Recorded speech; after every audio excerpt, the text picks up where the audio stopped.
Wait, is this repeating on itself or something? What the fuck? Why am I hearing myself?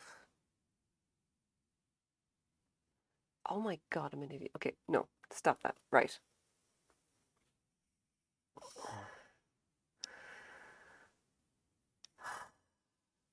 Oh, it's gonna be one of those nights. I just know it.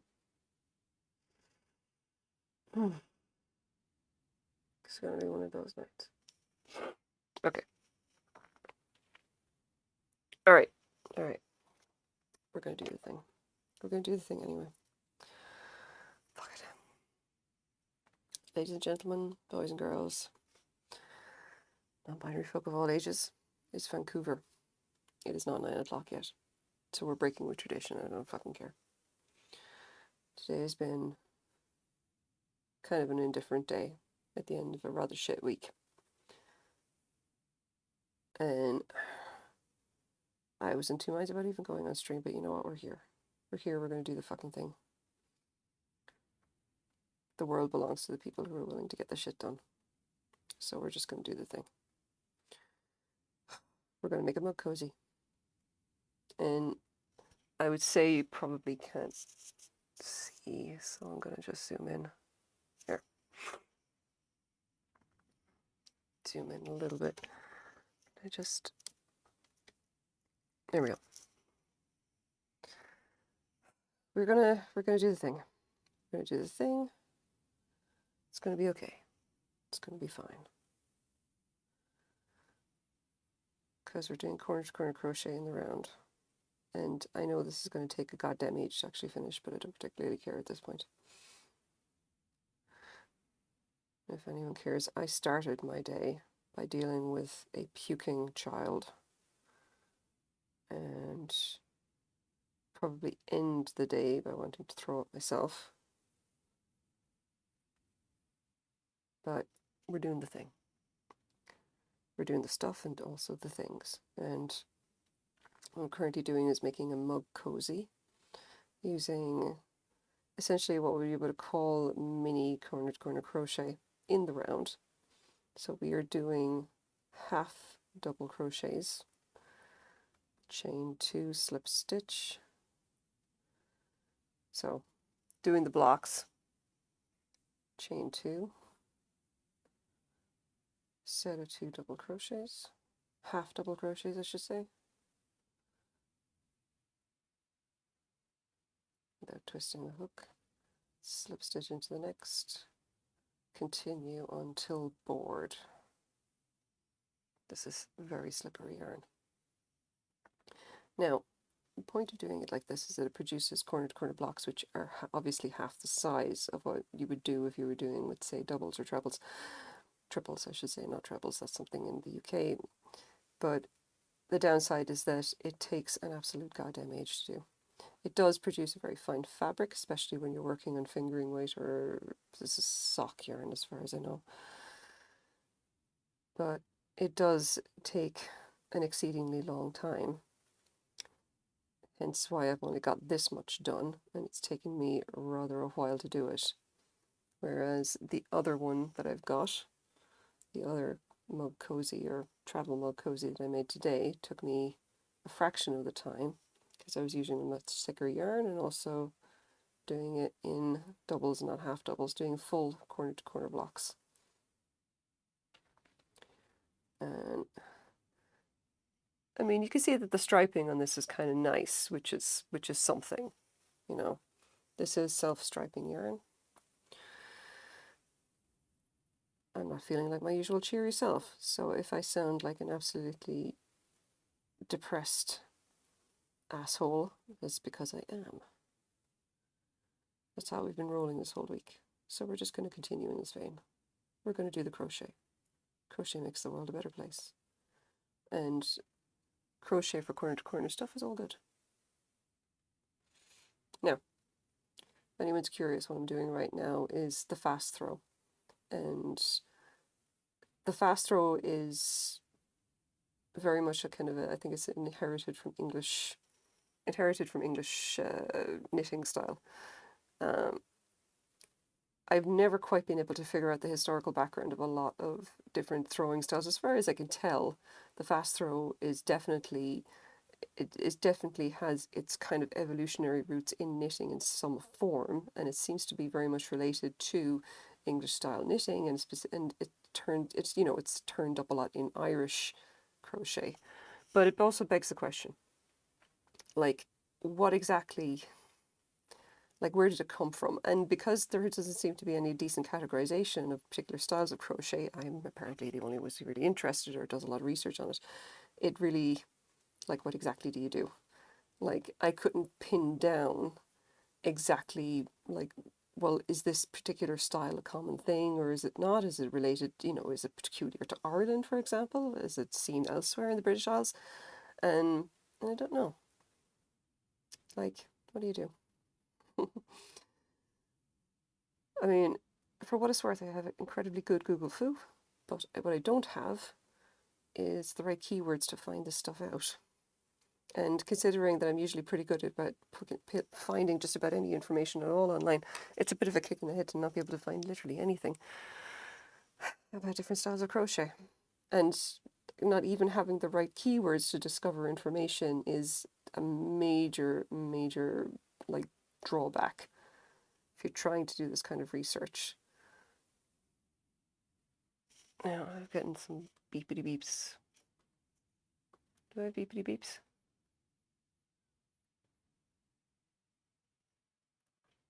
What the hell is going beepity beep?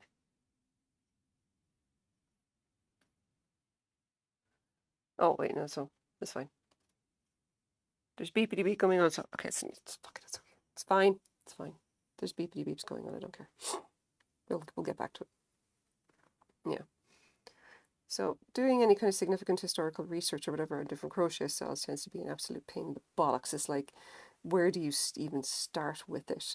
Like, the nice thing about having, say, for example, old videos of people knitting and everything is that at least with that case you can actually go and look at how they crochet. Like, for example, the video that I keep talking about of the Shetland women who were just essentially just walking around doing their chores, and anytime their hands were free they were also knitting, literally just walking around carrying firewood. And you know what? Knitting. Time for knitting. Of course, yes, time for knitting. Because, they were walking and had their hands were doing nothing else. So clearly that was knitting. Anyway, the interesting thing about them is that you can see that they're very clearly doing continental style knitting. It's not throwing style. And they're doing it at utterly unreal phenomenal speeds. They're doing it at speeds that don't look humanly possible, and yet there you go. We have video evidence that they did. And not only that, like, there's other, in the same video you can see, like, essentially footage of them carrying on a perfectly normal conversation while blowing through 200 stitches a minute or something utterly insane. Like, just at speeds that just literally don't look real. They look like speed up, but no, they're absolutely they're just flying. But is there any historical record of people, like a historical video even, of people doing crochet? It's just like it's not been as big a thing. And I suspect that in places where crochet is like the main fiber art, that we would actually be able to find far more examples of historical crochet. And I know that, like, I think, like, off the top of my head, I think we only have examples of like modern crochet fabric going back to the early 19th century at best. But I'm pretty sure that crochet as an art is quite a bit older than that. It just depends on where you are in the world, you know. There's some stories of, for example, like Afghani tribes or whatever like that, who would have, like, they would all crochet, men included, and it was literally just, and it was, their art, their profession. They did it all the time, and they'd be doing it for generations, that kind of thing. But doing that kind of historical research, like, in the, there does not seem to be a very good kind of, there's not a whole lot of historical record anyway, and there doesn't seem to be a lot of academia surrounding crochet, which is, I don't even know where to start with that, which is what it is, I guess. Yeah, I'm not sure how this is gonna, let's see. So, This is the one I made earlier in your basic acrylic. This is the bamboo one, which is a little bit looser. And I don't think it's going to matter. The thing is that like this is meant to fit a certain, you know, it's meant to kind of fit any particular size or whatever like that. You can see that it's not quite exact here, and it's just your very basic kind of corner to corner base. This has a slightly different base. That one is a smaller base, but the nice thing about C2C is that it will stretch a little bit anyway, which means that this fits very neatly into this one here. Very solid base. But I did that one specifically a little bit wider and then adjusted the C2C start, the edging here. And I think it worked out nice, especially in this yarn. The handling is really nice. Doop. It's going to go with me and start kind of doing a little field testing tomorrow. And until then, we've got this. Until then, we have this, which I'm not particularly enjoying, but it's like I commit once I start something. And to start, I have to finish. And also, I also have a pair of hand warmers in this yarn, and I kind of want to use up the rest of it just making the little travel mug koozie, so that at least I'll have a set if someone really, you know, wants a set. And I think that the set of like the hat and scarves and gloves and everything, it's like, that's nice, but I personally don't really wear scarves. Not during the winter anyway, it's not my job. I'll wear scarves during the summer, sometimes. Or I'll wear it for style, but I don't generally wear a hat and a scarf. It's like that, I find it too warm. So I would like to have different options for sets. And I think like getting, like this is not a very big skein, I don't think, but getting like a couple of hand warmers or even a couple of koozies out of it would probably be nice. Although I don't think I'll do half doubles again. It's just, it takes way too long, and this yarn is way too splitty. Like it unplies if I look at it funny at this rate. It's getting ridiculous. And I'm not here for this yarn at all. It's got like I can tell that it's got opinions, and it's definitely not quite agreeing with me when I do something as simple as working with the throwing style. And I'm not in favor of yarn like that. That's yarn that's just that is yarn that I think we can all say is ripping the piss, and I do not appreciate it. And if it doesn't behave itself, it's going to find itself being made into something really ridiculous, like, I don't know, yet another hat. I won't give it a chance to be in a koozie at all. Just fuck that. I mean, we still have the issue, of course, is that this stuff is meant to be striped on... It's meant to be striped with knitting, okay? The pooling just looks a bit odd if you're looking at it with crochet. Especially because this is corner to corner, we're essentially doing like rows that are going like back and forth every time. You can see the actual seam right here in the middle. That would not be the case if we were doing it with, like, you know, if we were spiraling, or if we were doing it with knitting, which is literally just one continuous round or one continuous set of rows, you know, which is what it is. And I'm not going to judge it for that. I'm going to judge it for everything else, but not that. We can't help the way we're made. And it's just does not want to work. Now, and maybe this could be a case of like, I've made a mistake with the size of the hook, but I don't think I have.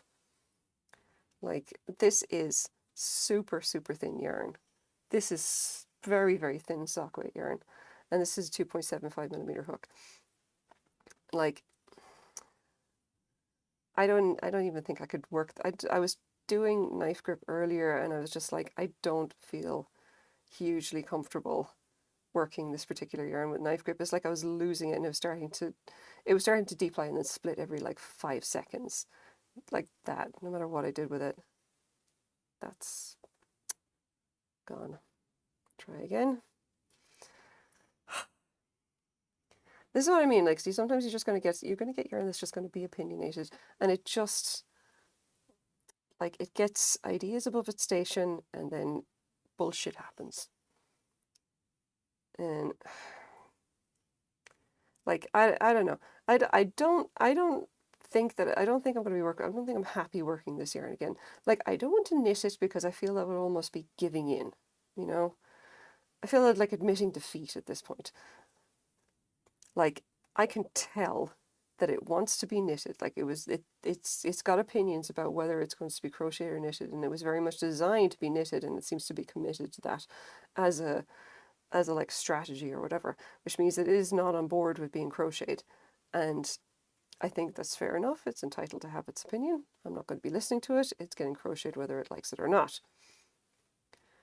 If anyone thinks it's weird for me to anthropomorphize yarn, I think if you don't at some point, maybe you haven't been crafting long enough. Just me, though. It's also a side effect of my many mental illnesses, but we don't talk about that. Anyway, point being, this yarn is not on board. This yarn has problems. Nice looking and incredibly soft, I will tell you this much. Like, it actually, the end result is well worth the effort, I believe, especially if you're looking at the hand warmers. It is bamboo yarn, which means it's incredibly soft and quite durable. It's not going to pill like the same way as wool.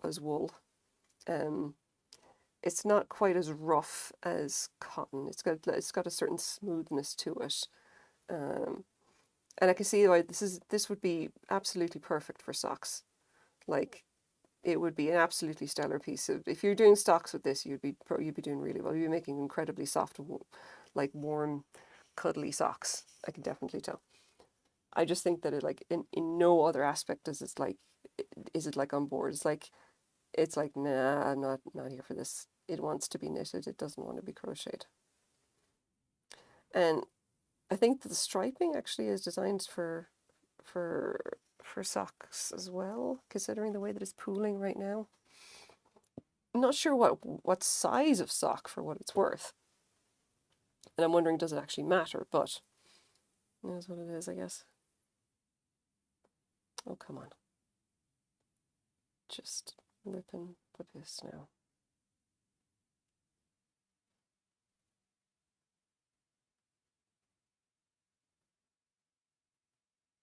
Come on. No, it's not here. It's not on board. Here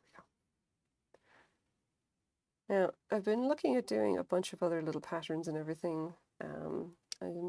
My first real kind of craft market is fast approaching, and not gonna lie, I'm kind of terrified. Haven't quite decided whether or not I'm going to, like, I don't know whether I'm actually going to, like, to freak out or not on the day. I'm like, hopefully I won't. Like, I was looking at all the stuff that I had and was like, do I really have enough to fill a table? I don't even know. Do I have enough stands and whatever to fill a table? I don't know that either. But gotta make the effort, you know? You gotta start somewhere. Even if you're starting at the very bottom, you gotta start somewhere. I need to actually take a look at my Etsy as well, possibly reduce the prices and a few other things. Like, I'm not getting any traction at the moment on the number of patterns that I've got. Hey, Crowbar Scout, how's it going? So, I saw you lurking on Twitter or whatever. That's another thing we should probably talk about at some point, i.e. get the fuck off Twitter if you can possibly manage it. Don't even know at this point. Elon Musk is the worst kind of demented asshole. The only reason I don't want to call him the living embodiment of Lex Luthor is because Lex Luthor was actually competent, and he would never, ever have essentially done the stuff that Musk has done, because Musk is basically just some guy that has a shit ton of money and got lucky. Very fucking definition of why tech bros failing up. God damn. Okay. But yeah, we're gonna do the thing.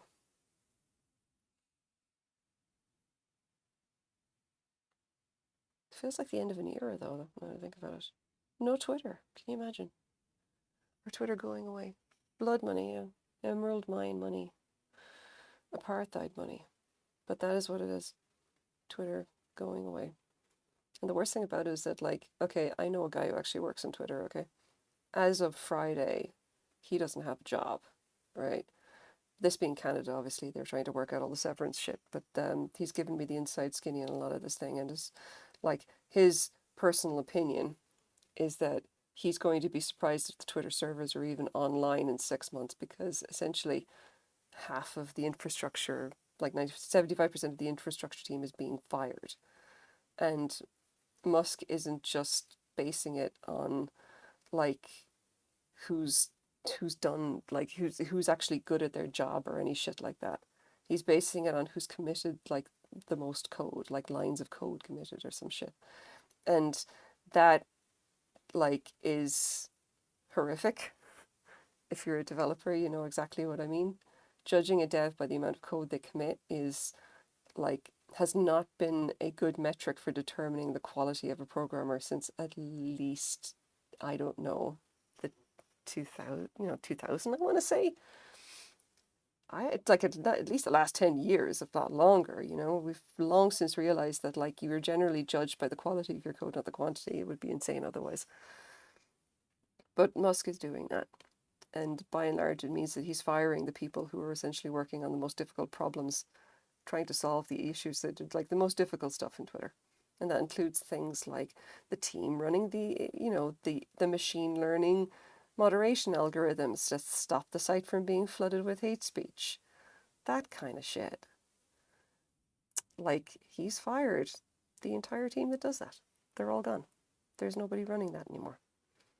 And it's going to, tick over for a while, but, eventually you're going to get to server configuration that can't be changed, that can't be tweaked, because the person who would have done that, the person kind of running the models and analyzing that kind of stuff and keeping that up to date in order to being able to catch, the right stuff and filter out the worst kind of garbage, like that person's not employed anymore.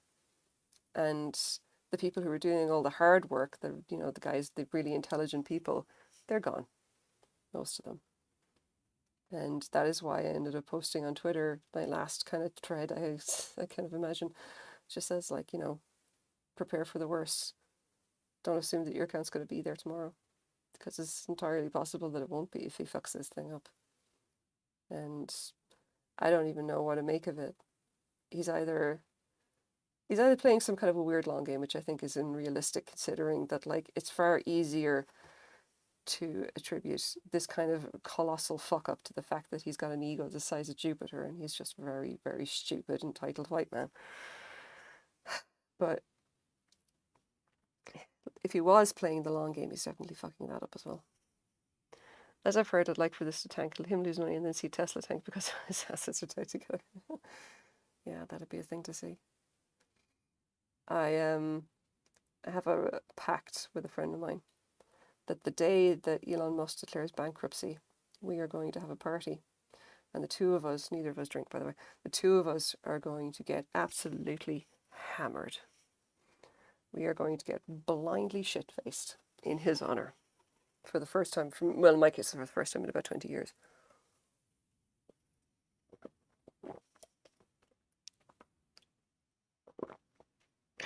In case anyone cares, today's flavour of bubbly is cherry. Once again, I have a blackberry in reserve in case I need it. Twitter's a funny one. So much that you could do with a platform. Musk is woefully unqualified to understand the needs of a large centralized social network. And to be honest, I'm not sure if there's anyone who really does understand the needs of a large, centralized social network. I don't think that such a network can really exist in like the current decade. I think the era of large-scale social networks are probably over. Like you either like something like Discord, okay? Discord, I think, has a great idea. It essentially allows all moderation to live in the community themselves. And all the communities are effectively private, none are public. None are open to the outside. You have to either be invited or you have to, ask for permission to join, kind of a thing. And what's inside the community by and large, doesn't leave it, not the way that Twitter does. And the interesting thing about that is that content moderation becomes the responsibility of the server itself. whereas content moderation is Twitter's responsibility simply because they exist as kind of this minute-to-minute news source kind of a thing. And that at least is rather interesting as a kind of a function. And you can definitely see a use case for Twitter actually being like a public utility or something, because it is so very good at getting the word out and just getting communication going between people. But it does present a problem to them in that content moderation now is a major issue because everything is indeed public. And although they are not technically responsible for like the speech of their users, if they want to actually keep their advertisers, they have to moderate content somehow, because nobody wants to see their products being advertised next to, say, the tweets of some guy just repeating the N-word over and over and over again. So they find themselves, well, no, technically there's no one actually forcing them to do content moderation, no matter what Elon Musk says about free speech and all that other shit. Fact is, if it doesn't do content moderation, Twitter will essentially die because there's no money keeping it going. There's no other way to monetize it. And such has always been the case for large-scale social networks. And Facebook has exactly the same issue. As far as I know, Facebook leans a little more heavily towards the actual algorithm moderation. It's fucking that up as well, because you will never be able to substitute an algorithm for human-like context understanding. And no matter what anyone says about AI or machine learning, it cannot take you that far. There is far too much going on, and machine learning or neural algorithms or whatever like that, they are very good at predicting what the next thing in a sequence should be, or providing something that looks a lot like kind of maybe a human came up with this, but essentially all it's doing is regurgitating patterns that it learns. And it takes far more than that to actually have human level context understanding. Like, it takes like quite a bit of training, and then the thing is that it's trained, like you have the entire issues of machine learning, and that you try to train it on a data set that it may itself be biased, which means that you end up replicating all the biases of the people training it, and etc., and that's been a problem identified already. But you can never have a clean training data set. Yeah. But this is not really a stream about this is not really a stream about tech or about Twitter. Sorry. Do you know about the Secret of Monkey Island series of video games? Oh, honey. Yes, I know about Monkey Island. I grew up with Monkey Island. I love the entire series. I love them so. And I can remember, here's a little trip down memory lane for you. I can remember being a kidlet, like a young'un. And at the time, we had what was it? I think it was a 486. Okay. I'm pretty sure there was a 486. And my dad was the one who actually played the game. Like, he moved the mouse and did the actions and everything. And then he had 4 children. Myself, my sister, and my 2 brothers, all standing next to him, bouncing around the place in excitement and trying to figure things out. Yeah. One of my best memories was me figuring out the puzzle with the pressed human skull, which I'm not going to get into. What? So in a group I'm in, they had a video game quote thread. Someone said, "You fight like a dairy farmer."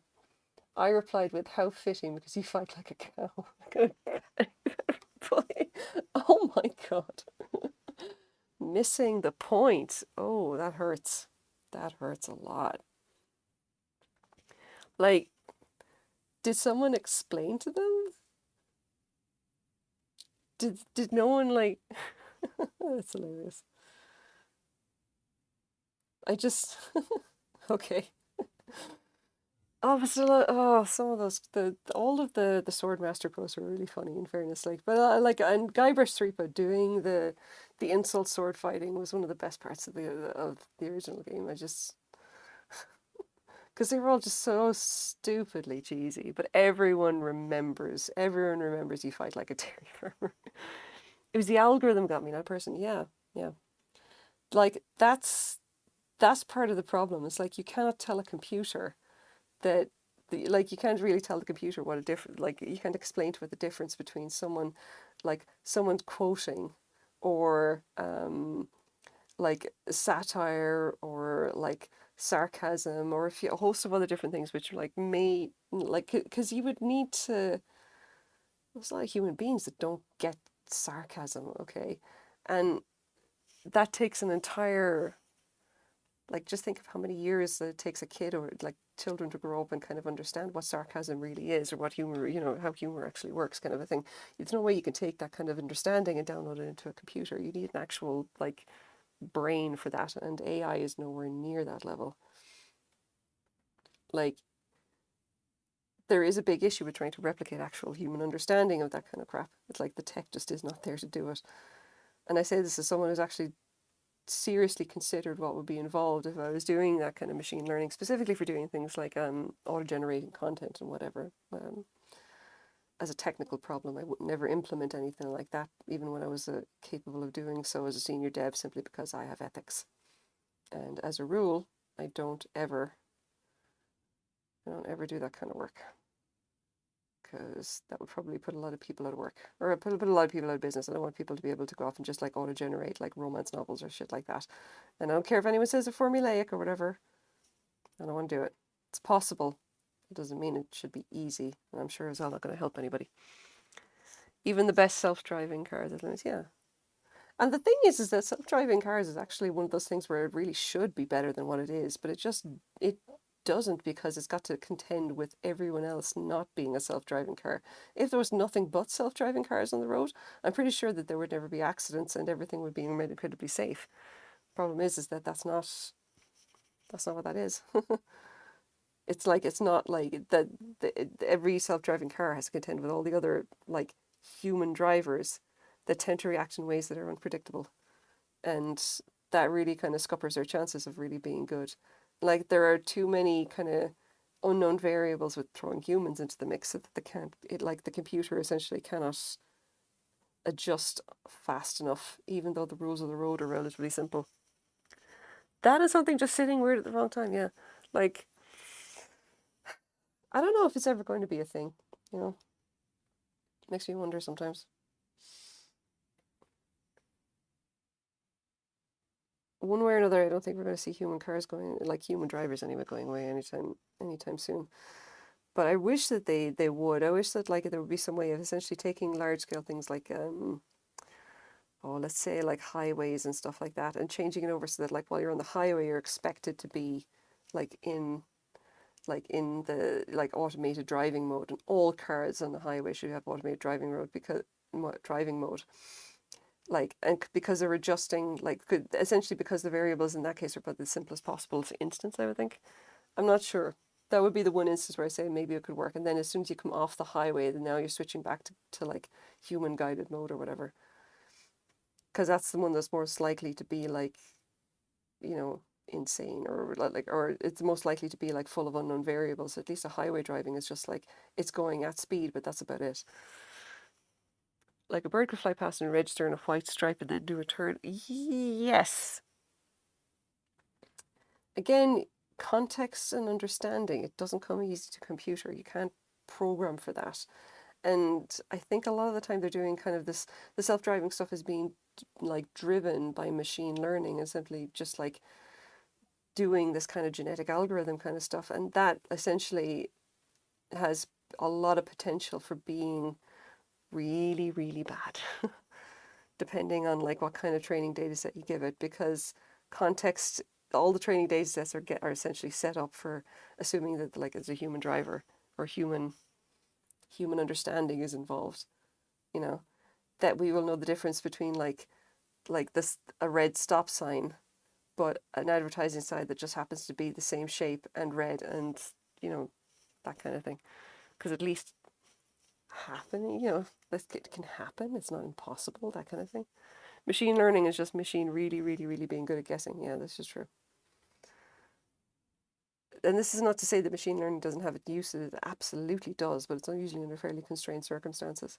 Like, I'm pretty sure that like a lot of the algorithm stuff that drives social media, for example, are all driven by machine learning. Like the Google like the Google search algorithm has definitely been driven by machine learning, but that's because like it has like essentially a massive amount of very high quality training data available at all times, and it's also answering very simplified questions. It doesn't have to do anything really complicated. All it's got to do is predict like what is the thing that you're looking for with the highest kind of accuracy based on a whole bunch of different variables. And just having to determine what links to display is actually a fairly simplified question, in my opinion, anyway. Especially if you have if you have enough kind of knowledge of like what the person has been looking for in the past, and knowing Google, they absolutely do. Then that's a really simple question to answer. Like, if I, for example, I mean, what I usually say is the example I usually give is that like if I'm on, like I'm a senior developer, okay, not now, but I was. Let's say I'm a senior developer, and I start looking for things related to Bash, all right? And I'm pretty sure that if I go into Google and start Googling something related to Bash, what it's going to know that I'm a senior dev. I'm probably looking for stuff about the Bash shell, like the Linux shell, which is used for running commands on a server. And it'll start showing me results related to that. However, if you get someone who's, you know, who's into MMA or is an MMA fighter or boxing or something like that, and they use Bash in some context, they're probably going to be looking at the literal meaning of Bash, as in like looking for something related to someone actually getting hit, as opposed to the Bash shell. And the interesting thing is that I notice the difference in results quite a lot when I'm on a search engine that does not have context sense or personalized search results. Is that if I actually go to say DuckDuckGo and start looking for Bash or whatever like that, it's immediately going to take the literal meaning of the word. Yeah, which is what it is. But yeah, that's the stuff that machine learning is good for. I don't think it's very good for stuff like cars, except for generating pictures of cars, and even then it's not really very good at that. Anyway, crochet. We're doing the things. We're doing the things and stuff. And I could keep talking about tech, but I don't know if anyone really needs to hear my half-assed opinions on the tech world as it stands right now. Because I'm pretty sure that like I don't think anyone is ready for that level of cynicism. And in fairness, it's Sunday night. We're going to have all the cynicism in the world tomorrow morning because it's going to be Monday. It's not worth it, Just hugely cynical. We should be ending our Sunday night in some kind of positive note, something good, something kind of like, yeah, let's kind of pumped and somewhat happy that like we're going to try and get a good night's sleep. We're going to get some great coffee in the morning. We're going to go do the stuff, and we're going to make the things happen, that make us feel good. Not me, obviously, because depression, but we'll be all right. The rest of you guys will be all right. Just make sure you get your coffee in the morning. That's the important thing. Now, in case anyone's wondering, I do actually have the first of his new crochet series up on my YouTube channel. Same YouTube channel that actually that I save my streams to or whatever. I don't actually know if it's in the comments. One last part, those who have the most experience with technology also have the highest distrust of technology. This is absolutely true. And I know this for a fact because it's practically a meme that God, what is it? There's a share of a link. So there's a meme, okay, or a joke. I don't know if you want to call it that. It's like the early adopters, all right, are the people who know nothing at all about technology. They're the guys who are just like, oh, it's the new iPhone. Clearly, I gotta have the new iPhone, or oh, it's a Google Lens, or or just the or VR or whatever like that, and or the latest gadget, or the Google Home or the Amazon Echo or blah blah blah, Siri, all this kind of thing. Like they're absolutely like, oh yeah, we got to try all the new cool things. It's great, look at what technology can do for us. And the people who actually program this stuff, right? They're the ones who have literally they have nothing in their home. They have no smart gadgets at all. They have like a laptop which is very highly locked down. They have a dumb TV, not a smart TV, and their printer is like 10 years old, and they shoot it with a gun if it, they shoot it if it makes a funny sound for pure distrust. And they're also the people like me or whatever that like say that the internet is built on bubblegum, duct tape, and wishful thinking. Anyway, that is the latest YouTube video, which is the overview of crochet styles. If anybody cares, they can go and take a look at that. I keep meaning to do the thing about improving my overlays and all that, and I went for to pick up this to drink out of it. I might like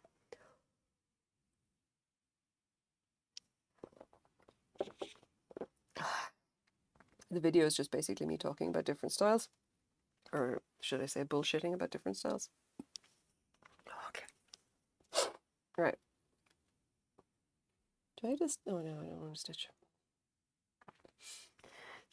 Yeah, no, that's definitely a thing.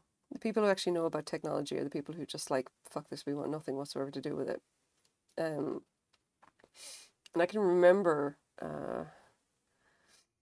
when, God, I think it was Heartbleed when that came, all that stuff came out. Tom Scott was doing a video on about it or whatever, and my husband was like looking at it, going like, "This is incredible! I can't believe that this is a thing. Like, it doesn't make any sense. Can you imagine? Like, this is just, how did this happen? All right." And I was just like, "What are you talking about? None of this surprises me." He's like, but look at this. Look at the, how could everyone have made such a huge mistake?" I was like, "Oh, you sweet summer child. The entire internet is held together by nothing more than like pure demented half-assed nonsense. Literally duct tape, bubblegum, and like the caffeine driven nightmares of sleep deprived programmers. That is what keeps the internet going. It is a fucking miracle that any part of it works. And I'm absolutely horrified to think that something as important as, say, the global banking system relies on it to any extent, although I understand that they actually have their shit together as opposed to, Twitter. But I'm not even kidding with that. Like, I do not understand sometimes how it is that people have just that everyone just seems to be okay with it. Like, that software is so bad and yet still gets a free pass for running half of the fucking world when all of it is really, really shitty. Or almost all of it. And I mean, a lot of it is really, really shitty. But it really is. It's like, it's the absolute worst. There is so much bad code out there. And the only reason that more people don't get hacked is because there are too many targets, not enough time, and hackers tend to go for the high value stuff. And that still doesn't even save you sometimes. Especially because like automated hacks are definitely a thing now. Some people couldn't be arsed protecting themselves against any of that. And the interesting thing, if I'm going to get on my... Okay, you know what? Fuck it. We're going to just do this kind of a stream. I'm going to get in my high horse and you're going to hear some bullshit opinions, all right? In fact, I'm going to change the stream title. Crocheting and giving people my bullshit opinions about tech. Hold on. Hang on. Here we go. Come on, stream information. Wake up.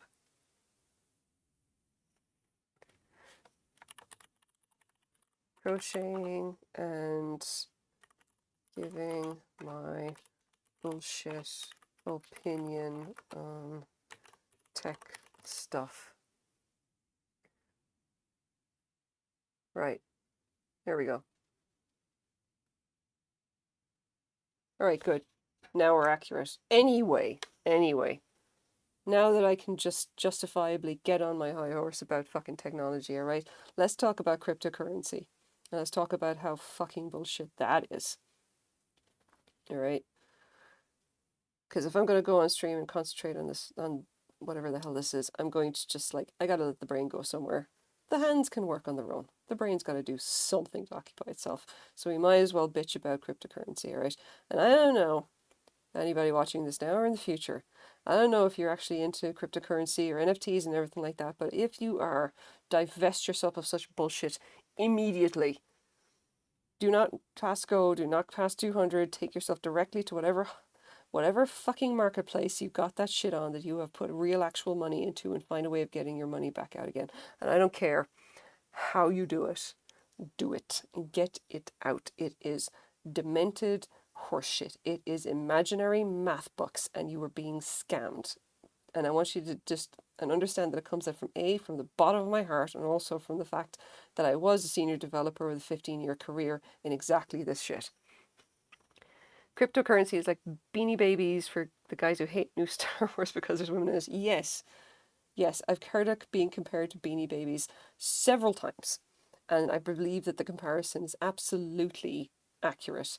It is fucking Beanie Babies. Like, and the thing is that cryptocurrency is just it's like, I think the best way to describe it, it's like MLMs, it's like pyramid schemes, okay?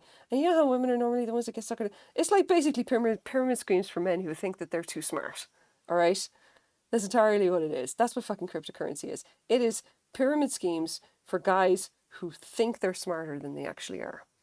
Like, I'm on the anti-MLM subreddit for the entertainment value more than anything else. It's not like I can't recognize this stuff when it comes through, but like, that is exactly what cryptocurrency is. NFTs, by the way, are a whole nother level of complete bullshit right on their own. Like, it's the literally imaginary, like, ownership.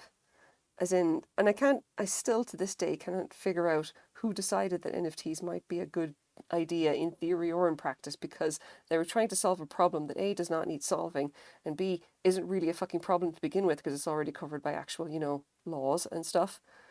And the very concept of ownership being like the only thing that actually mattered was like the identification of ownership, as if that's not like already 9/10 of the law. That's the whole thing. You have to be one of the very first people involved so you can make money by fleecing everyone else. Yeah, but that's exactly the principle of MLMs, multi-level marketing schemes. And the thing is that cryptocurrency seems to be especially fucking brazen about it. Like, it does not make any sense at all how it could possibly work unless you were at the very start of Bitcoin. Like, there's no fucking way you're going to make money on this. But people absolutely believe, and they're trying to get more people in specifically so that they can be the ones to make money. And it doesn't make any fucking sense. And I, at this point, don't particularly care if I'm going to get flamed or whatever for saying that cryptocurrency is essentially, math-related horseshit. But like, it absolutely is. There is no fucking way that is actually workable. And all this pie in the sky stuff about, it's like decentralized currency. It's like, you don't have, we want currency that's not involved, that's not controlled by the government. It's just like, who the fuck do you think actually gives currency any fucking value at all? The only reason that we do any kind of trade in fiat currencies is because they have the backing of countries, that they essentially, you trade in the US dollar because the United States as a whole, the government and the economy of the United States actually gives it value and keeps it fucking stable. And part of the issue with Bitcoin is that it is so unstable, it can never be used as an actual like day-to-day currency. It just can't.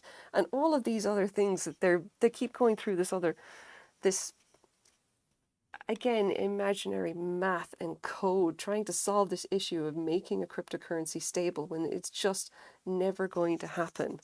The backing of math as opposed to an entire economy, it's nothing. Like, there's not enough actual value there. It's imaginary value. Whereas the thing about the United States is that, like, the entire economy of the United States and the power of the United States government has a lot of value and intrinsic actual value.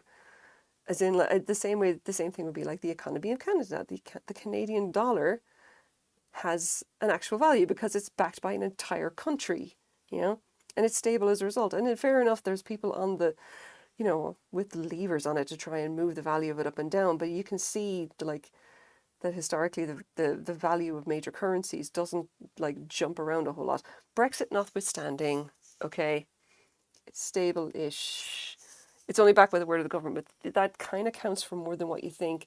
And what I notice a lot with cryptocurrency is that they're solving issues that essentially were a problem for actual, for real world currencies, like non-digital currencies, like 200 years ago. And we kind of got to the current state of the financial markets as a kind of a compromise around all of these things, you know, because ultimately you cannot allow your currency to be too volatile, because if it's too volatile, it cannot be used for like as an actual currency for actually move the like actual money, fiat currency is essentially just a byproduct of like we need to be able to move goods and services easily, and actual like the money part of it, this imaginary dream that we all share that like a dollar is worth a certain value, like that is essentially just a convenience to make it easier for money to move around.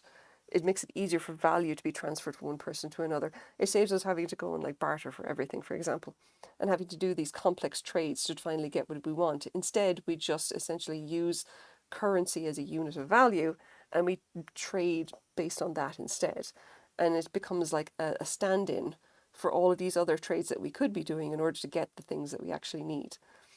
Um, and the thing is that like in order for that to really work, the value of it has to kind of stay stable, has to stay relatively stable. If it inflates too much, then that's bad. If it deflates too much, that's bad. You can't have these things happening too quickly in either direction.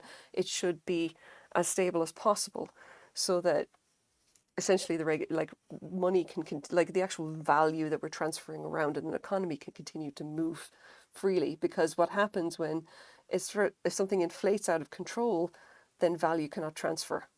It just becomes impossible because like you can see it like in when the price of bread or whatever exceeds like 300 rubles or something like 3,000 rubles or something like that, then people can't buy bread.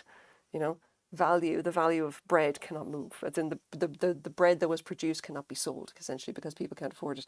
So there's a lot of kind of like screwing around that governments do, and essentially just to kind of keep their own currencies as stable as possible. And the thing is that like you can't really do that with digital currencies because there's no backing, there's no value being traded. The value is essentially just this imaginary dream, this agreement that we all collectively have, saying that like a Bitcoin is worth so much, but it's not based on anything at all. It's essentially just imaginary maths that we're doing, that we're saying that it has this value, but it really doesn't. Like, and it doesn't even provide the convenience of transferring value around in an economy because like it's literally too unstable for it, you know. And the thing is that like you could just say, well, I mean, we could just use it instead of a Canadian dollar, for example. We could say Bitcoin, like let's use Bitcoin. Let's not use the Canadian dollar. I mean, if we're all just making agreements about like what something is actually worth, let's just agree on this then. Let's agree that this has value. But that doesn't work as well because there is no essentially there's no greater control on it. There's no kind of like it's more like the whims of a market kind of thing, because you would never use a stock or something like that, like a random stock, like Apple stock, I don't know, for example, to like, would you ever use that to run your economy? Probably not, because there's leaving too much to chance. There's leaving too much to external control, and essentially capitalism, in the way that it works anyway, you would take a big risk in taking your entire currency and throwing it at Bitcoin and like turning everything over to Bitcoin or something like that, because all it would take is one bad actor, and we've seen this repeatedly, by the way. This is not theoretical. We have seen this repeatedly, especially with Bitcoin. It only takes one bad actor, or a couple of bad actors, to decide that they want their money now, and suddenly the price of your, the thing you've based your economy on goes entirely haywire, and that's just not workable. For better or worse, large governments do have their kind of hands, like they do have their finger, like their certain amount of control or whatever over the value of their currency, but generally they're doing it so that they don't fuck themselves over, and that's probably the best that we can hope for. And whatever they're going on with Bitcoin or with other cryptocurrencies, it's never going to work like that, because there is no kind of like self fucking over that could go on. When someone cashes out and blows up the price or just completely fucks over the price of Bitcoin, there's no consequences for them. They literally just get away with it because they designed, you know, they designed the currency like that. They designed it with zero repercussion because it was decentralized. when someone makes a trade, you are now beholden on their goodwill just for simply for them to trade it back. You can't roll that back, for example. You can't get the money back. And that's actually the second thing that's really fucking wrong with Bitcoin is that, and on cryptocurrency in general, there is no recourse. Like, because there's no central authority kind of trying to keep everything kind of fair, there's only like, we're just going to record the transactions and that's basically it. Like, once you transfer money between wallets, like, you can't get it back. They have to do a transfer in the other direction. And if they're not going to do that, then, well, fuck you. There's no recourse. There's no one telling them. There's no central authority telling them, you got to give back that money or else you're going to go to jail. Which is what happens with, if you go into a bank or something like that and steal 10 million Canadian dollars, all right, the Canadian government is going to have something to say about that. And obviously the RCMP, the Mounties are going to be saying something about that. The bank is going to say something about it, and they will come after you for it. But the problem with Bitcoin is that you don't have that you don't have that option. If it would be like if a bank robber would walk into a bank, could steal $10 million, and as soon as they step outside the door, they're untouchable. That's basically it. Once they step outside that door, the money's theirs and you can't take it back. You have no recourse. You have no power. Sorry. You decided that you didn't want the government involved, and you certainly get that and everything that goes with it. And that means that, like, there's no one you can appeal to help you get your money back if it's ever scammed out of you or taken from you. You decide, like, and that's libertarian stuff, in fairness. I'm going to scratch. God damn it.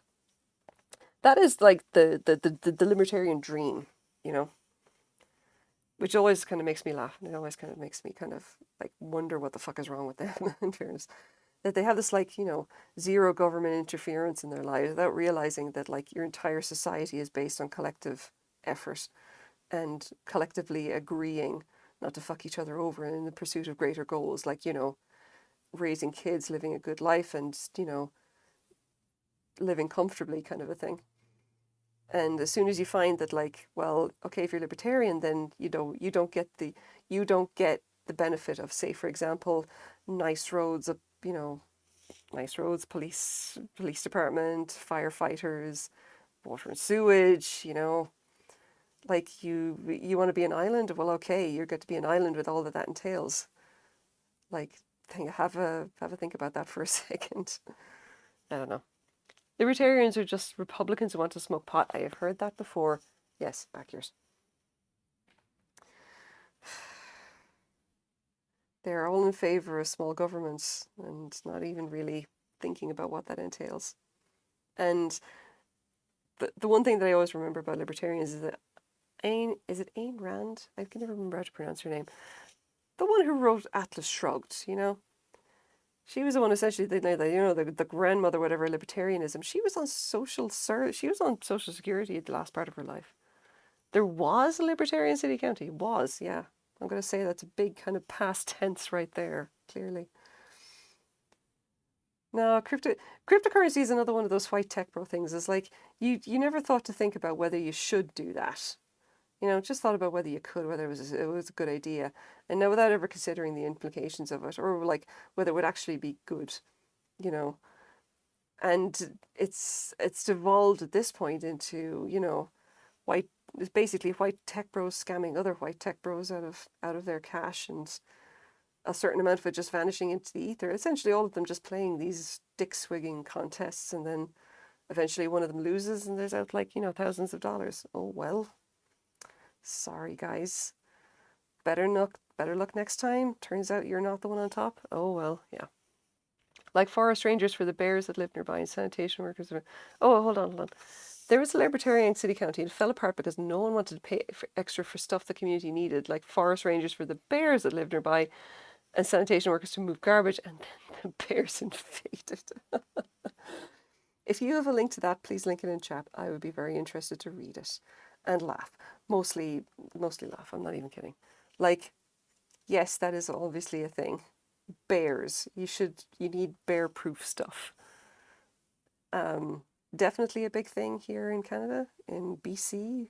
There are bears.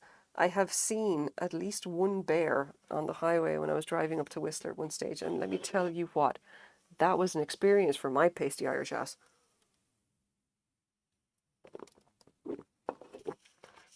Literally, just driving up the highway. Okay, Sea to Sky High. Oh, excuse me. Sea to Sky Highway. Okay, not even kidding. Sea to Sky Highway. Right, going from Vancouver up to Whistler. Okay, it was just kind of going on, and suddenly I see this black thing walking across the road, and I slow down, going like, "What in the hell am I looking at?" And realizing that it was a bear, and I was like, "It's another fucking. Should I call? What do I just? Okay, just keep driving, keep driving. Be cool, be cool, be cool, be cool." Pass it. I was like, "That's a fucking bear." Um, and then just kind of like driving on, and then staring at like at the road, and then staring at my husband. I'm like, "Should we call someone?" And let them know that there's a bear on the road. And he was like, "No, this is Canada. They're used to it." Oh, here's one. It was in New Hampshire. Hang on. I gotta read this. How a New Hampshire libertarian utopia was foiled by bear.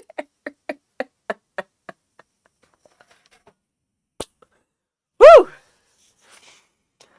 Ah, that is just the headline. Just the headline has cheered me up so much.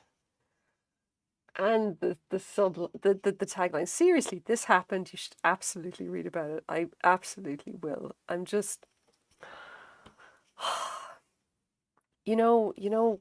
when you've been having an indifferent week, all right? When you've had having an indifferent week where you've had like several panic attacks and at least one massive depressive funk, just generally, like just generally feeling like, everything is just, there's bullshit in every direction, essentially. And I can safely say that, if nothing else, a news story about libertarians being invaded by bears is just going to absolutely improve this entire day, and I truly appreciate it from the bottom of my heart. I'm gonna read that later, and I'm gonna thoroughly enjoy it, because, especially because, like, the image that they use is just like a huge ass black bear. Yeah, I mean, it's just like, the thing is, all right. And here's the interesting thing about libertarians, right, is that they're just not, they're not committing to the ideology, all right. And every time I think about this, I'm always thinking about Ron out of Parks and Rec. Okay, and I don't know if you guys have seen Parks and Rec, but like, oh, he like that series is amazing. All right, it's truly something special, and I really love it because I think that, because the character of Ron, the characters of Ron and Leslie are just so perfect together, because they're definitely they're polar opposites in political ideology, but somehow still get on and are incredibly good friends, you know. Partly it's because, like, both of them are utterly committed to they're committed to their ideals. Like, there's no kind of half-assing about it on Ron's side. It's like, he is libertarian, okay, utterly committed to the idea of small government, but he's committed to it even if it fucks him over. Like, he literally, like, in every possible instance, he is a libertarian. Okay, like, he'll live out in the woods. He'll hunt, shoot fish, woodworking, all that kind of crap or whatever. He's That is like his entire thing, and doesn't this is the one where he finds out that, like, the computers can track you or something on Google. And what's the first thing he does? He takes this and throws it away. He's horrified. And the way that he goes for, like, bacon and stuff. It's incredibly funny. Oh, and when he gets sick and he just refuses to admit that he's sick. Sorry, I really love it. It's just, it's like, it's essentially because he's like, he's a libertarian, and he's going to be the libertarian regardless of what it means for him personally. Even when it's to his detriment, he is absolutely committed to that ideology. And, like, and the other thing is that he is legitimately just a good person. You know, he absolutely believes 100% that, small government and government shouldn't be involved in everything, and the perfect government is just like one guy in charge of the nukes, and that's it.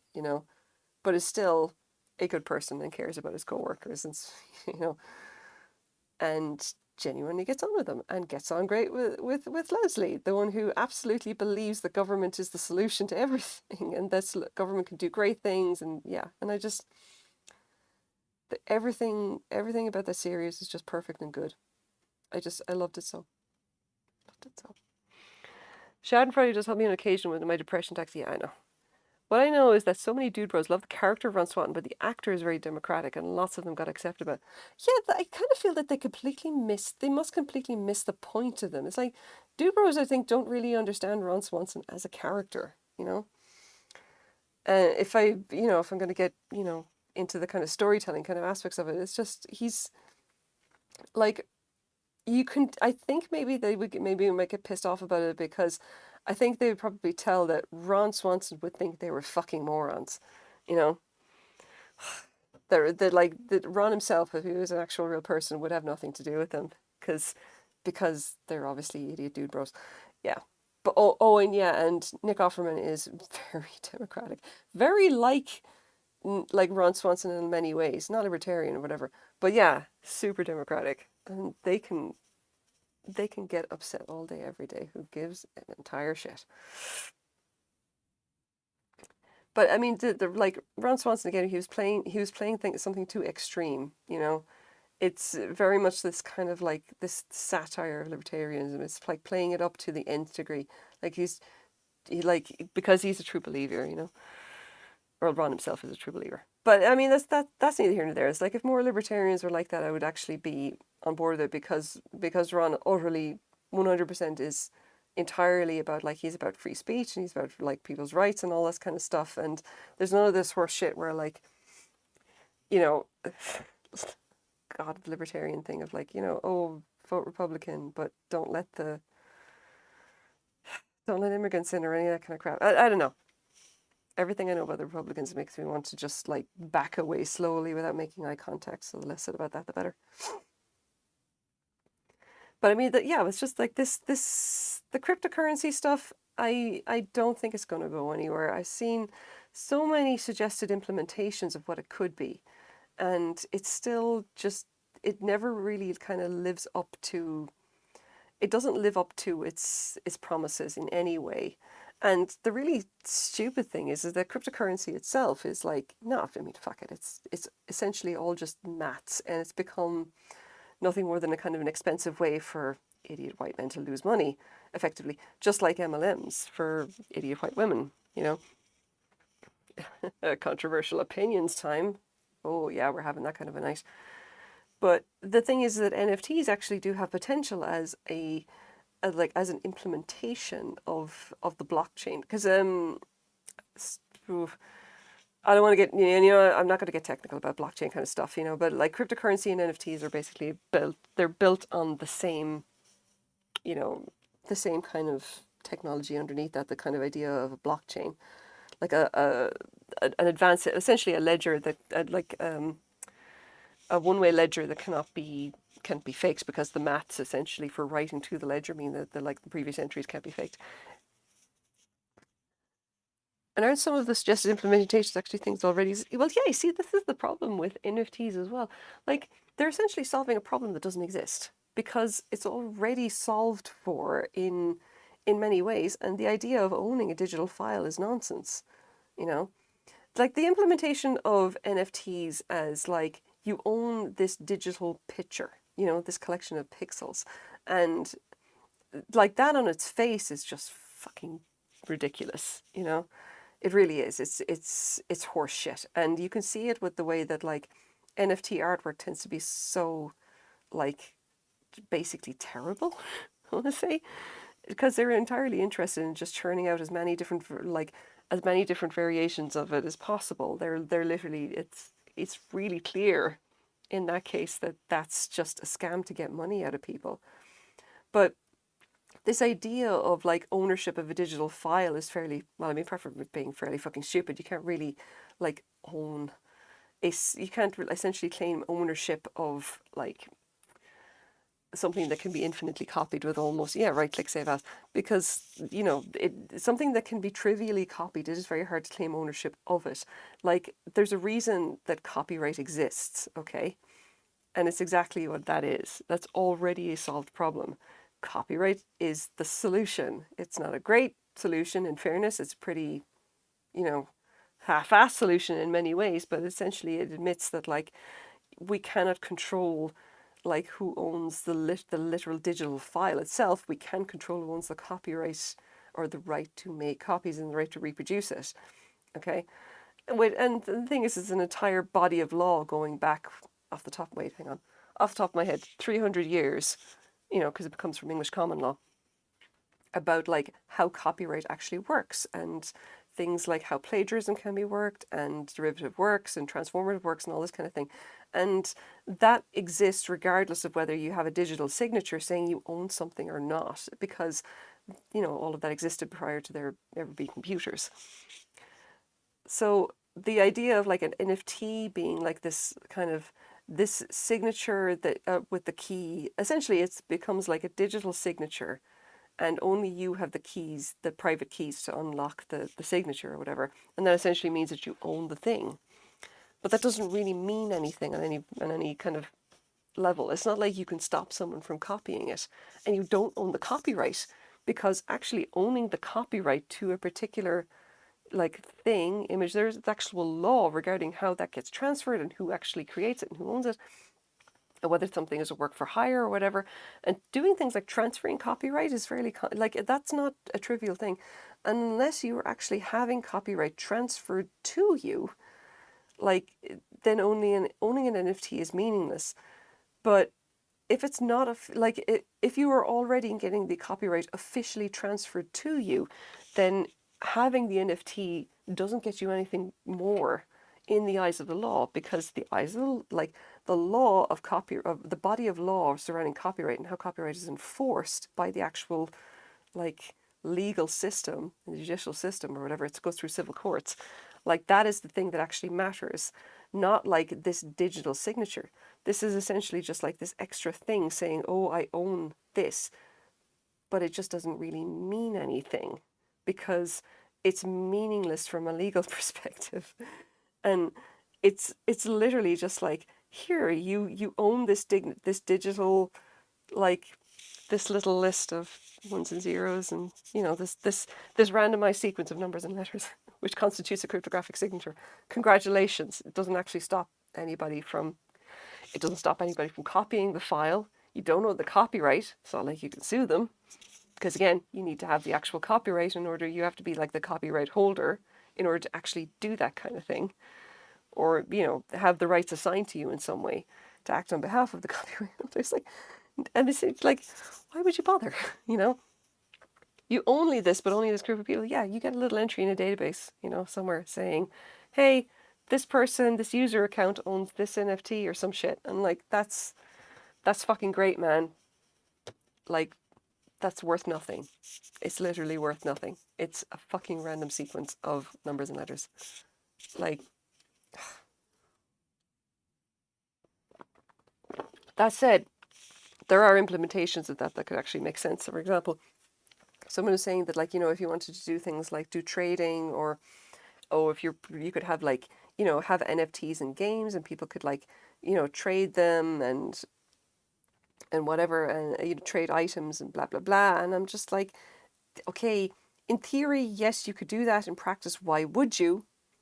Because the whole kind of like, so here's the thing, in-game economies have existed since time immemorial. Sorry to say, like since online games have been a thing. And I'm pretty sure that they got along fine before NFTs were a thing, and they'll get along fine regardless of whether NFTs are in place or not. And when people say stuff like, oh, like you just, if you're in the game, like if you have this NFTs or whatever like that, it means that like the game can't take this stuff off you or whatever. And I'm like, well, I mean, that's great, but if the game's not there, then what the fuck point does that make? It's like, yeah, maybe there's a use case for this, but I don't know what it's supposed to solve. And I don't know how it's supposed to replace or even add on to existing services. It's like, oop, like why would you bother? It why would you bother? I think the only kind of use case I've ever heard about that might actually make sense, especially for NFTs, not so much for cryptocurrency. As far as I'm concerned, cryptocurrency really is imaginary math books and has no purpose. But like NFTs might be good for simply for recording a chain of ownership kind of thing.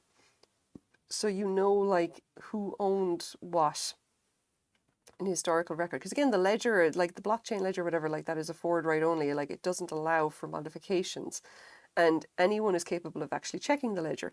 So as a digital kind of like a digital kind of record of course would be like, you know, would be worthwhile, you know, as a simply as a saying like it is here. Here's the ledger. If you want to audit it, it's very simple to do so. Like it's this is the official record of who owned what. Okay, and I think that actually has some scope for being useful. Like, for example, if you have an artwork or whatever that you just like you sign it or whatever into the ledger to begin with, like say when a piece of art is created, not digital art as far as I'm concerned, that's still a waste of fucking time to actually own that. I'm talking about physical art. All right, physical art. All right, let's say there's a digital ledger that you when a piece of art is created, you actually add it to the digital ledger and then you record the change in ownership. Okay, and if when you actually think about it from that case, then it may actually have like that actually may be a reasonable use case for something like NFTs, like recording an official kind of like hardened provenance of a particular piece of art or something like that, so that you know first of all like when it was created and kind of who made it and then who owned it and how long and that kind of thing. And provenance is certainly a thing in the art world, and maybe this is something that they would want to look at as being like a method of kind of hard coding provenance into something that is incontrovertible, as in something that cannot be faked. Okay, if you can imagine, say for example, that like if NFTs or an NFT ledger of some kind had existed back when Jackson Pollock was creating his absolute fucking idiocy. I have opinions about him. I care not who knows that. As far as I'm concerned, Jackson Pollock is no better than a toddler throwing paint at a canvas, and I hate his work. But needless to say, people value it beyond all sense and reason, and they ascribe millions of dollars to it. And there's definitely been some cases of like essentially suspected Jackson Pollocks coming up, you know, and everyone is like, is this an actual real Jackson Pollock, you know? And now that would be an actual interesting case, for example, for something like an NFT ledger. Okay, is that if you came up with like a piece of art where like you suspect it was made by a particular artist, well, this artist, you know that this artist registered all of their artworks into this essentially immutable digital ledger. And the reason it's immutable, by the way, is that because essentially the way that you run the maths, you cannot change any part of the ledger without essentially changing without fucking it all up. So when something is saved into the ledger as like it becomes part of the ledger, essentially it cannot be overwritten, it can't be changed.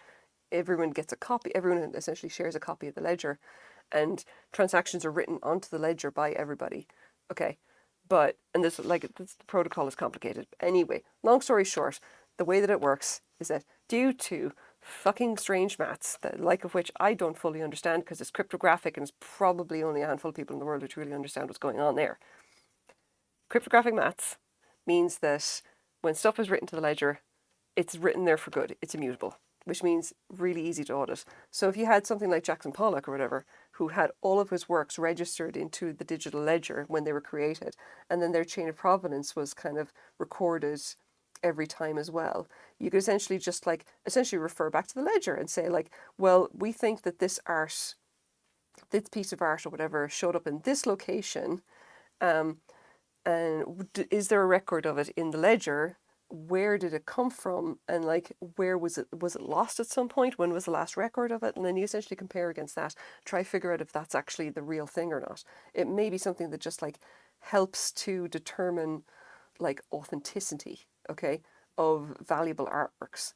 And I kind of think that would be an interesting use case of an NFT ledger, but I don't know if that's like like, is that something you really need right now? Because I'm pretty sure that, like, for example, Sotheby's has their own, like, their own kind of stuff that they refer to try and figure out whether something is legit or not. And like art historians make an entire career out of doing nothing but authenticating works as they are right in front of them. You know, do they really need something like a digital ledger to convince them that such and such a thing is actually a Picasso or whatever? You know, it begs the question, like, is this an actual problem that needs to be solved by technology right at this point in time? But at least I can see that as being like a possibility. And for what it's worth, I know that like blockchain technology in general is actually being used as, in immutable ledgers on stuff like Amazon and whatever, like AWS. If anybody knows that, Amazon Web Services, the backbone of the internet, God help us all.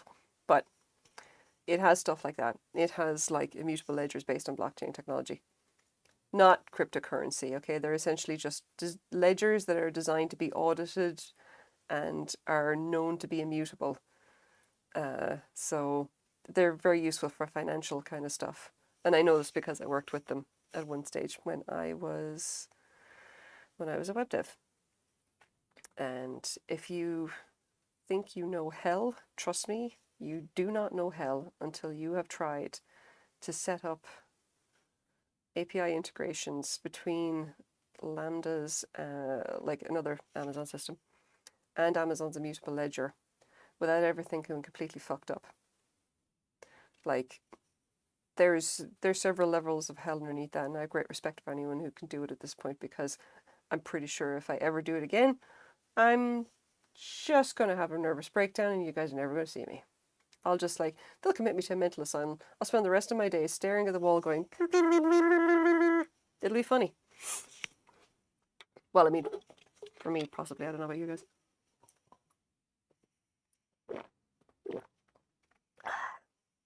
Oh my god, just realized Frank's not on the screen. He is actually here. He was here at the start before he zoomed in. Just saying. Oh god, we're on to our second can of bubbly. And I have last week's can sitting down beside me. Fantastic. All right. Time for the blackberry.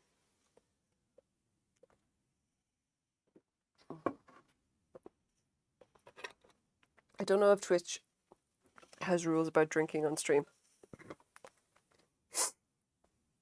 Give me enough time and I may break them. I don't know.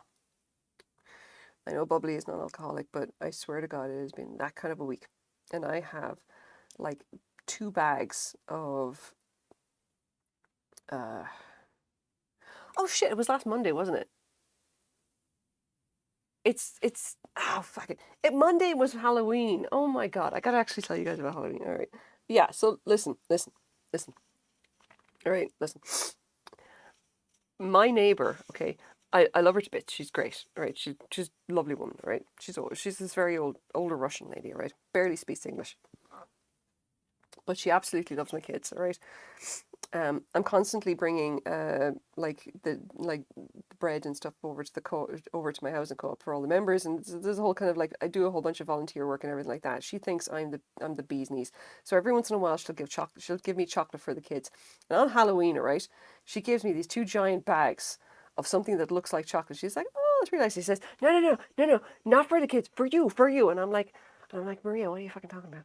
She's like, just trust me. It's like, for you. Don't give to the kids. And I'm like, oh dear God. Anyway, took the chocolate home. All right. Tried one of them. Realized that there's enough brandy in one of them to really make you drunk. And I'm like, okay. Well, now we know how she rolls.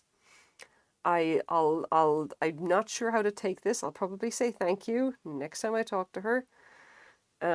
So anyway, long story short, I have an absolute ton of what I suspect is incredibly alcoholic dark chocolate.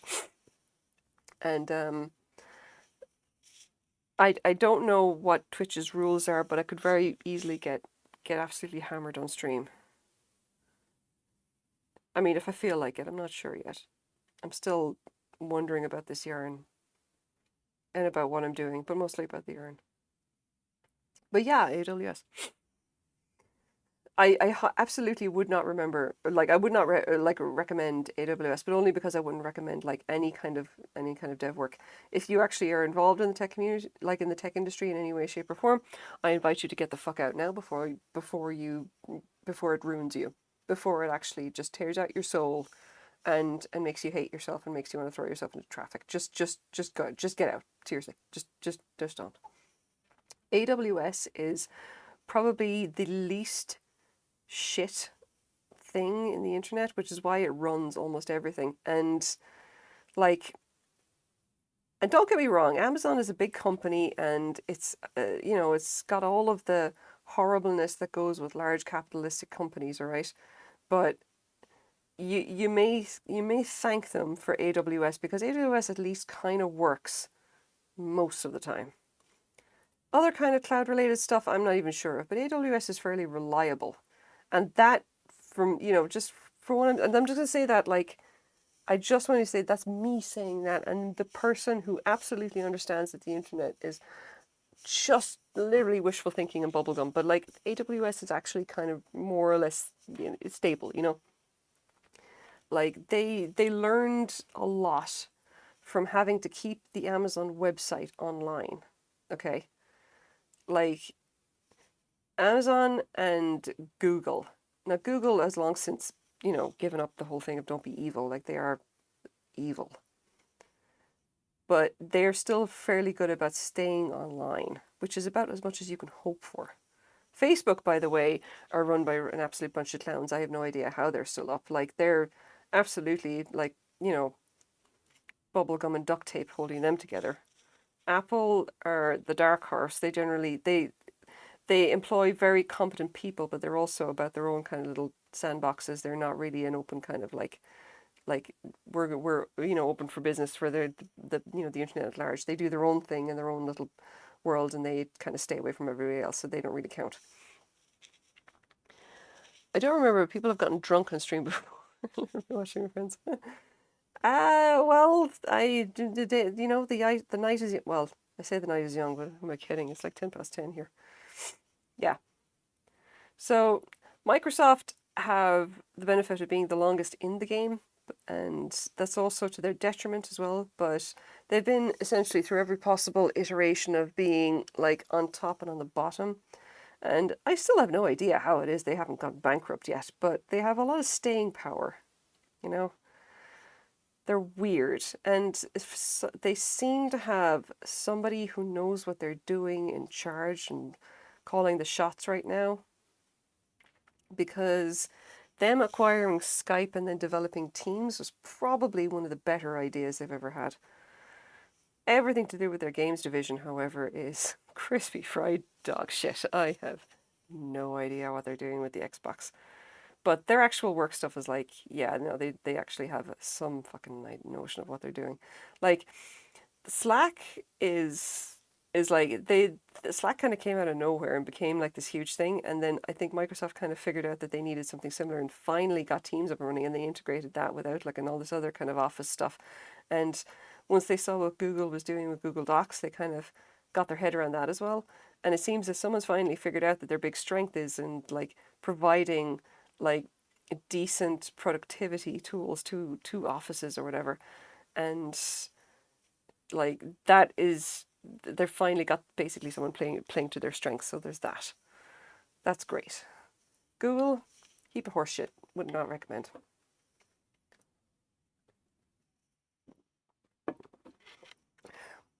Like Google are very much in like the bait and switch um, phase of their dominance or whatever. And I say this as someone who's had a Gmail account since their beta in 2003. Yep, I am an old. I have a very, very early Gmail account. Like back when it was invite only and it was still in beta, and it was like a free email address, and I got one. Did really well out of that, and I've had the same one for like since then. And just recently they said, "Oh, you've reached your limit of like 15 gigabytes, which is mostly like photos that we accidentally synced into your account that you never asked for. And as a result, you won't be able to send and receive email." I'm like, motherfuckers. they had Docs, and Docs was free. Like the space and everything was free, you know? Oh, you can sync all of your photos and that'll all be free. No, they started limiting the space. Fuck them. Like, they essentially hoovered up all of your images, okay, while it was convenient to do so, and they needed the data sets for whatever training shit they were doing, probably ML related. And as soon as they had enough data, they were like, well, we're just going to start limiting everybody now. Sorry. Short-sighted assholes. Also, they shut down Google Reader, and frankly, I'm never not going to be salty about that. Google Reader was like a perfect proto-social network, and those idiots shut it down. Like, it could have been bigger than Facebook, and they nuked it from on high because they didn't understand what they had at the time. Like, they really just, like, fuck them entirely, because, like, that could have been something incredibly powerful, and it really wasn't. And I have every hope that, like, RSS feeds and everything are going to make a big comeback, and, like, things like Google Reader will make a big comeback as well. And, like, I haven't got a strong hope of it, because, like, the big kind of social aspect of Google Reader has kind of been replaced by stuff like Reddit, but with a wider kind of an audience kind of a thing. And RSS feeds at some point have actually been replaced by Reddit as well, which really says something when you think about it. And if I may, if I may procrastinate a little bit, I'm pretty sure that, like, Reddit is going to become more popular now that Twitter's starting to take a dive. Twitter's real power is in up-to-the-minute information, right? Especially if you want to, like, especially if things just kind of, like, as something unfolds, the word tends to go out on Twitter, because that's what it is. It's the most immediate and the fastest way of actually getting information and content actually out there, you know, especially in a developing situation. But eventually it'll, like, once someone is going to start posting images or whatever and links and everything to Reddit, and at that point the peanut gallery gets in, and now you start getting commentary and additional context and everything. And that, like, discussion, that kind of like having like the community weigh in, like on a particular situation is an interesting dimension, and Twitter does provide that to some extent, but Reddit does as well. So it makes me think, like, if at this point Reddit invented or added something Twitter like to its website, I'm pretty sure that you would get like, it would get massive uptake, because it's essentially taking a lot of the functionality of Twitter, which, like, the core kind of aspect of what Twitter has, and merging it into something like Reddit, you know, which is the commentary aspect of Reddit is basically like Twitter on steroids, which is something really, really interesting, you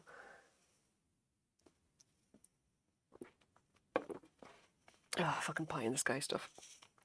Don't mind me.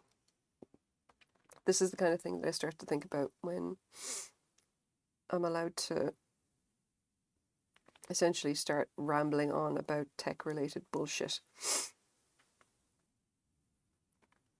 That would have just been, like, one of those things that I think would have been interesting.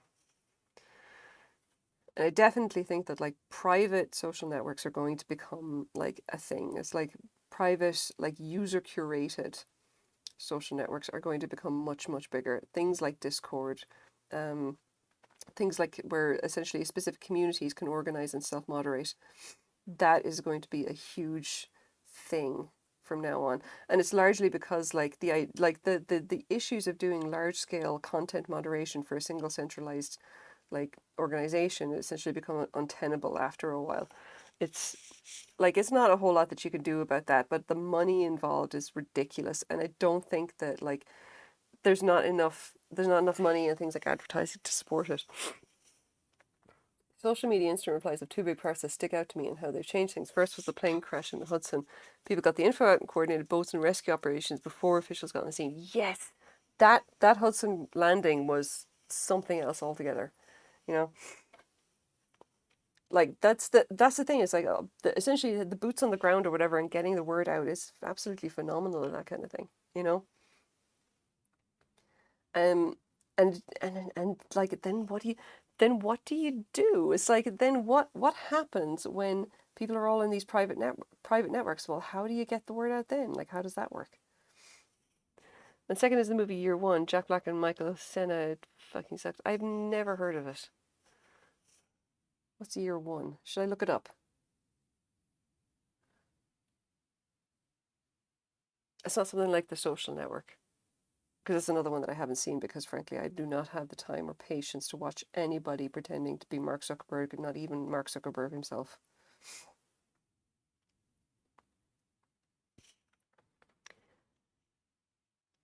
People saw it and commented how bad it was, and sales tanked after the first night. Oh yeah, before studios could bank on a full weekend. Yeah, it's true. Like, that was actually something that I was having a discussion about that with someone recently, about how like the opening slots or whatever for movies have definitely like, or the expectations for movies have shifted, because like social media is now having this huge effect on whether it can be a success, simply because like people will get the pass the word along that, oh, it's bad or whatever. They have to hope it's good from the get go. Yeah, true. Can't bank on that first weekend. I mean, in fairness, if they were hoping that just the first weekend would pay for it, and then before the word got out, then like the good luck with that, I'd say. And it also has an interesting effect on like the effect of movie critics. It was like you depended on movie critics to actually tell people about what your thing is, or like, is your movie good, bad, or whatever, but at least they're telling people about it, you know. But well, what kind of role do they have now when people are essentially telling each other whether they enjoyed it or what, you know? Yeah, that's an entire thing. But yeah, I mean, like stuff like Discord, I'm pretty sure that like the big problem with content moderation is that it simply costs a phenomenal amount of money, and like you can see that even from Twitter or whatever, they're spending like millions and millions of dollars on just like the automated content moderation, trying to nail that down, and still kind of failing at it because again, you're talking about a problem that's very hard to solve, and like for content moderation, eventually you're going to need to get eyes on it. You're going to have to get like human eyes on it to kind of verify, or to kind of to dial it in or whatever. Is that is that something you need to moderate or not? You know, and again, it's a question of like, well, we need to moderate to the point where our advertisers aren't going to leave in troves. But Discord effectively don't have that problem because they're like, well, moderation is moderation is your deal, not ours.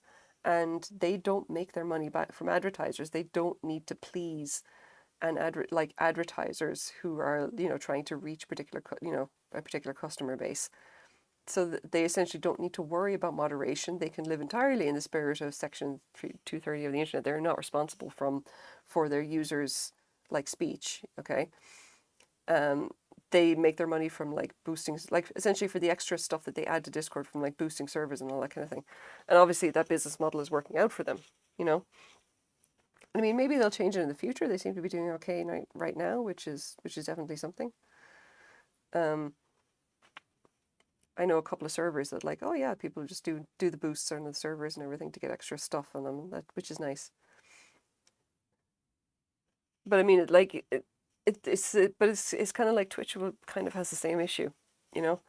You end up having to have a content moderation, like content policies and all this kind of thing. You say, well, look, you can't have porn here, you can't do drugs on blah or whatever like that because we have advertisers and they won't allow their stuff to be advertised next to, insert thing here. But like, again, Discord don't have that issue. You can have a Discord that is just wall to wall porn, you know?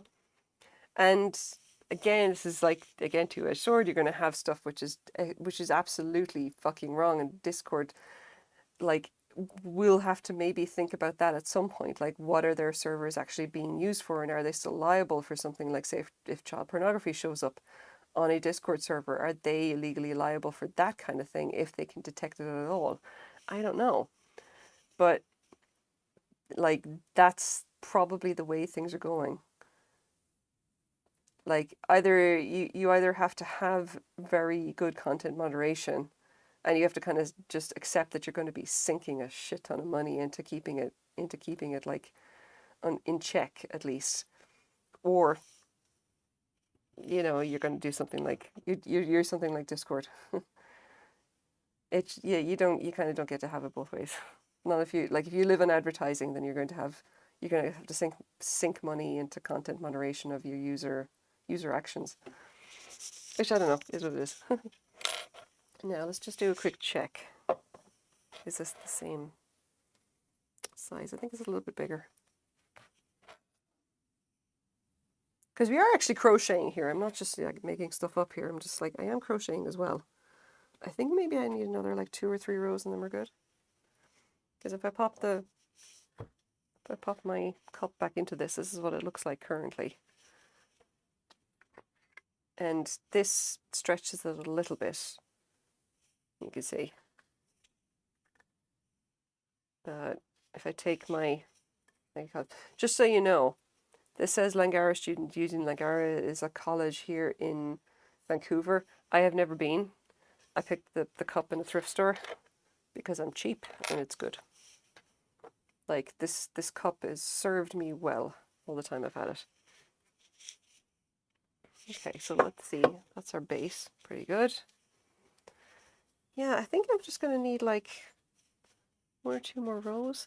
Now, the one thing I'm kind of concerned about is that this is not very tight around the actual cup itself, but I don't know if that's really an issue if you're just carrying it around or picking it up or whatever by this, you know, especially if you're just kind of picking it up to drink from it or whatever.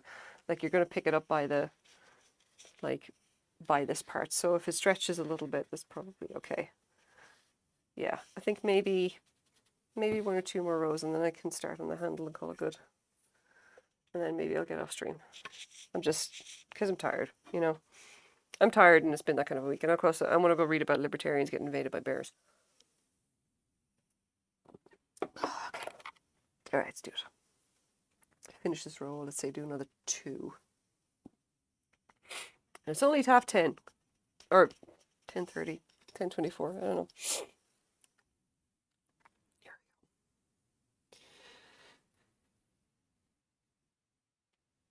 Come on. Come on.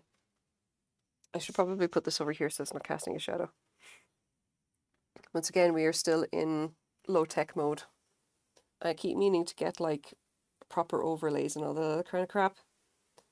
Or even just like some stuff so that when people follow me, that stuff bounces across the screen and all this kind of thing.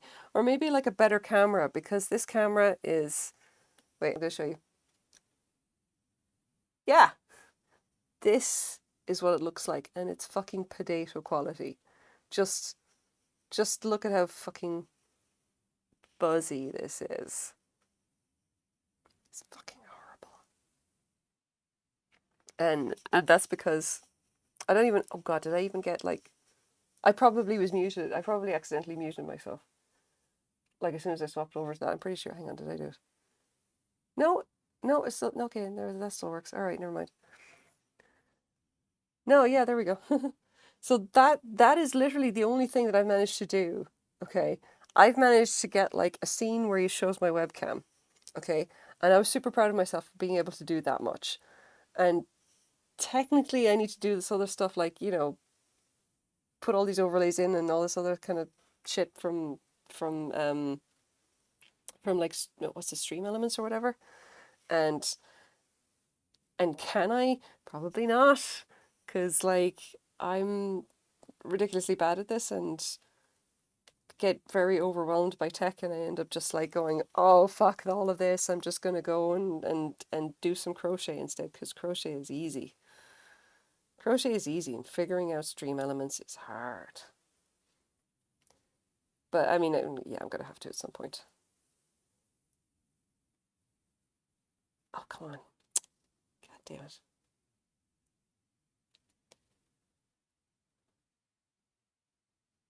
Come on, just, yeah, okay. Oh, actually, one more thing while I do this. I need to, oh shit, where is it? Here's my Etsy shop. Making the thing work.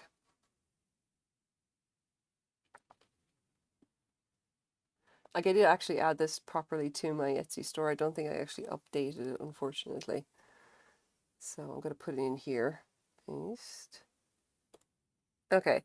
That is my Etsy shop. This is my new one that I put all my patterns up on.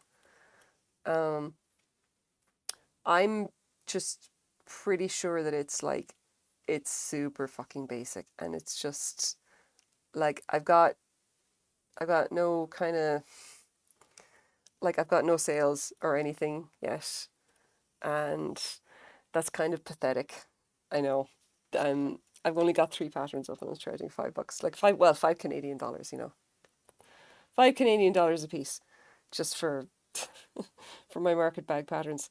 I got to put up one up for the mug cozy. This like little thing as well, but it's basically the same thing. It's just like it's a base, my standard base with corner to corner crochet, and you just go around for a bunch and then you put in the thing, and it's kind of nice and they're kind of fun but fairly. I call them kind of I don't know. I call them kind of basic. I think some like a lot of people seem to like them. I guess so. I've just gone ahead and put the pattern up. That kind of thing. Um, yeah. So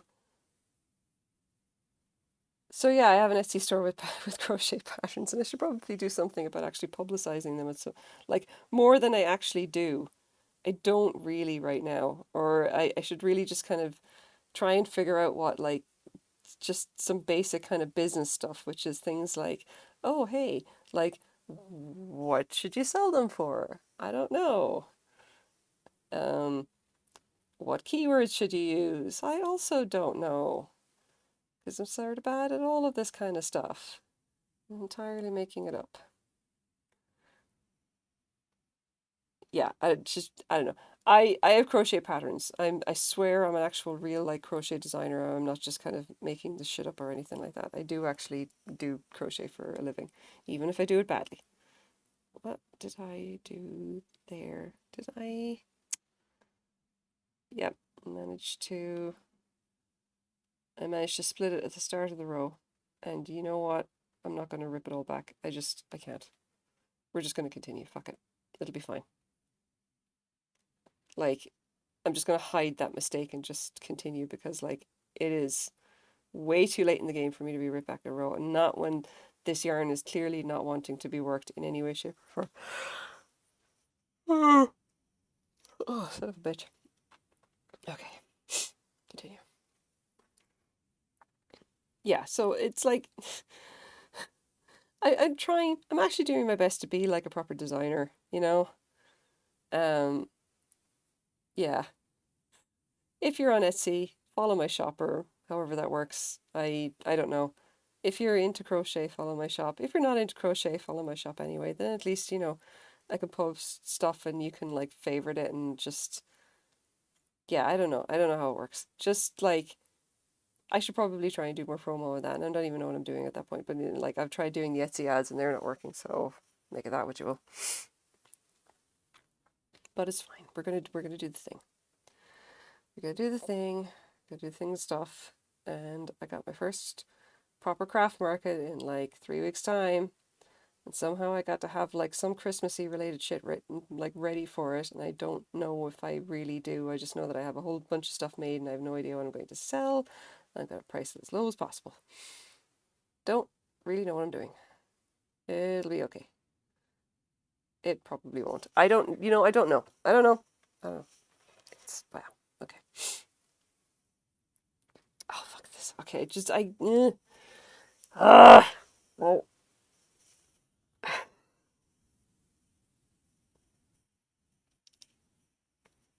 no, I'm overthinking this. Okay. All right, guys, I'm just going to call this here. I got to go and try and finish this, and I need to, like, I have a few things that I need to do, but I'm also fucking tired. And this entire week has just been a circus of bullshit and nonsense. And yeah, so thank you very much for hanging out. I do appreciate it. Thanks for listening to me ramble entirely about tech related stuff. I hope you have a great week. I hope you guys do great and do all the good stuff. Drink your coffee, take your meds, do self care and all that kind of crap. Do good by yourself, if nothing else, because I certainly don't a lot of the time. Anyway, later, y'all.